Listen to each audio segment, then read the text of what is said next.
സാളഗ്രാമത്തെക്കുറിച്ച് നമ്മൾ പറഞ്ഞിട്ടുണ്ട്. ഓരോ സാളഗ്രാമവും വിഷ്ണുവിൻ്റെ പ്രതിരൂപമാണ്. അങ്ങനെയുള്ള അനേകം സാളഗ്രാമങ്ങളെ കടുശർക്കര യോഗത്താൽ കൂട്ടിച്ചേർത്ത് നിർമ്മിച്ചതാണ് പത്മനാഭസ്വാമി ക്ഷേത്രത്തിലെ വിഗ്രഹം. അതുകൊണ്ട് തന്നെ അവിടുത്തെ ദർശനം അനേകം തവണ വിഷ്ണു പൂജ നടത്തിയ ഫലം പ്രദാനം ചെയ്യുന്നു. നാം ശ്രദ്ധാപൂർവം വിതയ്ക്കുന്ന ഓരോ വിത്തും കാലക്രമത്തിൽ മുളച്ച് നല്ല ഫലങ്ങൾ നൽകും. അതുപോലെയാണ് ഈശ്വരസ്തുതി. അല്പം വൈകിയാലും അതിന് പ്രതിഫലം കിട്ടുക തന്നെ ചെയ്യും. കേൾക്കാം സന്ധ്യാനാമം.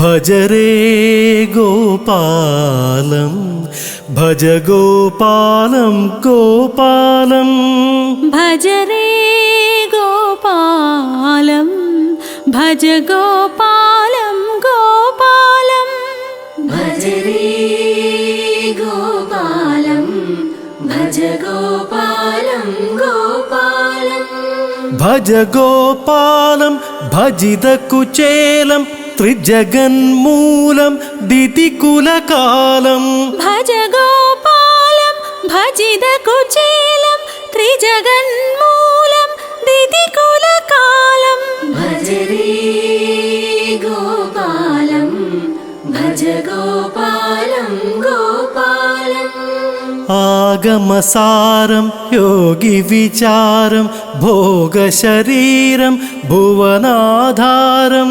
ആഗമസാരം യോഗി വിചാരം ഭോഗശരീരം ഭുവനാധാരം കദന കഠോരം കലുഷവിദൂരം മദനകുമാരം മധുസംഹാരം കദന കഠോരം കലുഷവിദൂരം മദനകുമാരം മധുസംഹാരം ഭജരേ ഗോപാലം ഭജ ഗോപാലം ഗോപാലം നതമന്ദാരം നന്ദകിശോരം ഹതചാണൂരം ഹംസവിഹാരം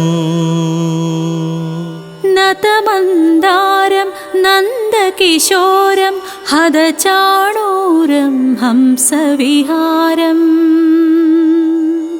രാധാരമണം രാജീവാക്ഷം രക്ഷിതരൂപം രഞ്ജിതഭാവം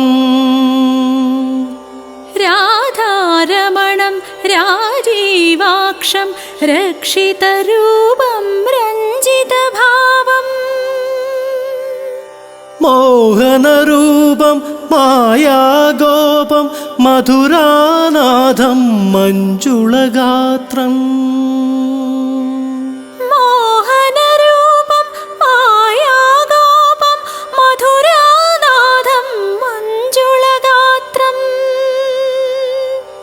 ഭജരേ ഗോപാലം ഭജ ഗോപാലം ഗോപാലം ഭജരേ ഗോപാലം ഭജ ഗോപാലം ഗോപാലം ഭജരേ ഗോപാലം ഭജ ഗോപാലം ഗോപാലം ഭജരേ ഗോപാലം ഭജ ഗോപാലം ഗോപാലം